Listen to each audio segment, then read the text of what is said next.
दोस्तों, आप सबका स्वागत है मेरे हॉन्टेड ट्यूब चैनल पर। क्या आप मानते हैं कुछ शहर अपने अंदर सिर्फ इतिहास ही नहीं बल्कि गहरे अनसुलझे रहस्य भी छिपा कर रखते हैं। आज हम बात कर रहे हैं भारत के एक ऐसे ही शहर चेन्नई की।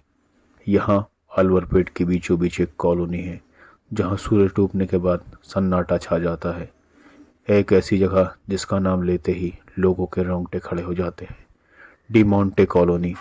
यह एक सिर्फ वीरान इलाका नहीं दोस्तों, यह एक श्रापित अतीत की निशानी है जहाँ की हवा में आज भी एक पुर्तगाली व्यापारी और उसके परिवार की बेचैन रूहें भटकती हैं। तैयार हो जाइए चेन्नई के इस सबसे डरावने रहस्य की कहानी जानने के लिए।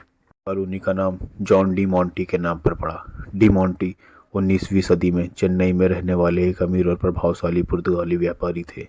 उनके पास दौलत शोहरत सब कुछ था, लेकिन उनका निजी जीवन दुखों से भरा सा था।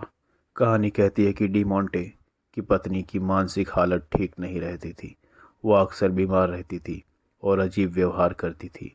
इससे पहले कि डी मोंटी इस दुख से उभर पाते, उनके इकलौते बेटे की अचानक मौत हो गई। एक अमीर आदमी की दुनिया एक पल में उजड़ गई। माना जाता है कि अपने बेटे और पत्नी के दुखद जीवन के बाद जॉन डी मोंटे भी जल्दी एक ही रहस्यमय तरीके से मर गए।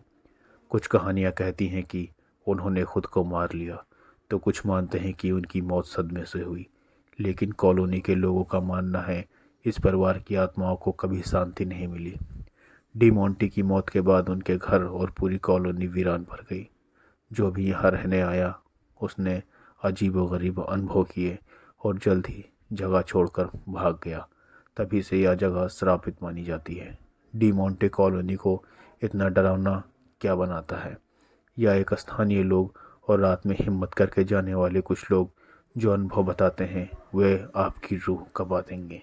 सड़क पर साया लोगों ने दावा किया कि रात के घने अंधेरे में कॉलोनी की सड़क पर एक लंबा अकेला साया टहलता है। माना जाता है कि यह जॉन डी मोंटी की आत्मा है। अजीब आवाज़ें, वीरान घरों के अंदर से दरवाजे खटखटाने या किसी महिला के रोने की दबी हुई आवाज़ें अक्सर सुनाई गई हैं। क्या यह डी मोंटे की पत्नी की बेचैन आत्मा है? गाड़ियों का बंद होना। कई बार जो लोग अपनी गाड़ी से इस कॉलोनी के पास से गुजरते हैं उनकी गाड़ी अपने आप बंद हो जाती है और फिर स्टार्ट नहीं होती। ऐसा लगता है जैसे कोई उन्हें अंदर से आने से रोक रहा है। गाड़ी का रुक जाना। कुछ कहानियां के अनुसार कॉलोनी में प्रवेश करते ही लोगों की घड़ियां या फ़ोन का टाइम अचानक से रुक जाता है, जैसे कि समय खुद उस जगह पर जम गया हो। आज भी चेन्नई के सबसे बड़े रहस्यों में से एक है।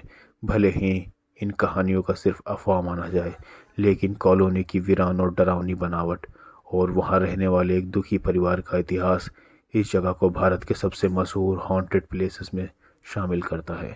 क्या अब सिर्फ एक पुरानी टूटी हुई जगह है या वाकई में यहाँ आज भी जॉन डी मोंटी और उनके परिवार की आत्माएं भटकती हैं जो उस दुखद अतीत से कभी बाहर नहीं निकल पाई? आप क्या सोचते हैं? कमेंट करके हमें ज़रूर बताएं। और अगर आप ऐसी ही कहानियाँ सुनना चाहते हैं तो हमारे चैनल को